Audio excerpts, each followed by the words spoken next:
সাবেক রাষ্ট্রপতি আব্দুল হামিদের দেশত্যাগের বিষয়ে পুলিশের বিশেষ শাখা থেকে স্বরাষ্ট্র মন্ত্রণালয়ে নিষেধাজ্ঞার নথি পাঠিয়েছে কিনা তা জানা নেই স্বরাষ্ট্র উপদেষ্টার। 3 দিনের মধ্যে তদন্ত প্রতিবেদন পাওয়ার পর জড়িত সবাইকে আইনের আওতায় আনা হবে বলে জানিয়েছেন তিনি। বুধবার দিবাগত রাতে দেশ ছাড়েন সাবেক রাষ্ট্রপতি আব্দুল হামিদ। শাহজালাল আন্তর্জাতিক বিমানবন্দর থেকে থাই এয়ারওয়েজের একটি উড়োজাহাজে দেশ ছাড়েন তিনি। ঘটনা জানাজানি হলে শুরু হয় সমালোচনার ঝড়। আব্দুল হামিদের দেশত্যাগের ঘটনায় এখন পর্যন্ত বিমানবন্দর ও কিশোরগঞ্জের 4 পুলিশ কর্মকর্তাকে বরখাস্ত করা হয়েছে।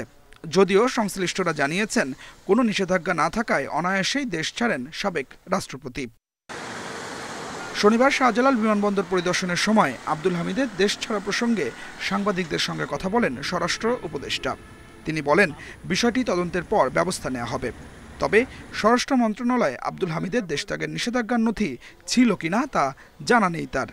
এই পরিস্থিতির জন্য যারা দায়ী, এই জন্য কিন্তু আমি কয়েকজন আপনারা জানেন যে করা হয়েছে, সাসপেন্ড করা হয়েছে, কাউরে অ্যাটাচ করা হয়েছে এবং একটা ইনকোয়ারি কমিটি করা হয়েছে।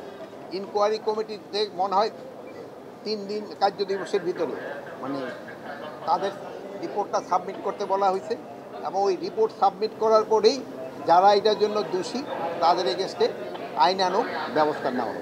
আমাদের কাছে এরকম কোনো নিষেধাজ্ঞা পাঠাইছে কিনা আমি জানি না। এদিকে চলমান আওয়ামী লীগ নিষিদ্ধের আন্দোলনে রাস্তা অবরোধ করে জনভোগান্তি না করার আহ্বানও জানান স্বরাষ্ট্র উপদেষ্টা।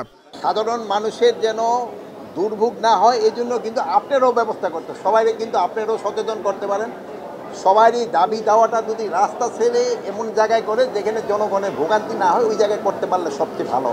স্বরাষ্ট্র উপদেষ্টা জানান, সাবেক প্রধানমন্ত্রী শেখ হাসিনাকে ফিরিয়ে আনতে কাজ করছে ইন্টারপোল। ইন্টারপোলের মাধ্যমে আমরা তো চেষ্টা করতেছি। অনেক তো জানেন যে এইটা তো ইন্টারপোল তো আর আমার কথার সাথে সাথে তো কাজ করবে না। Adilur Rahman, independent news, Dhaka.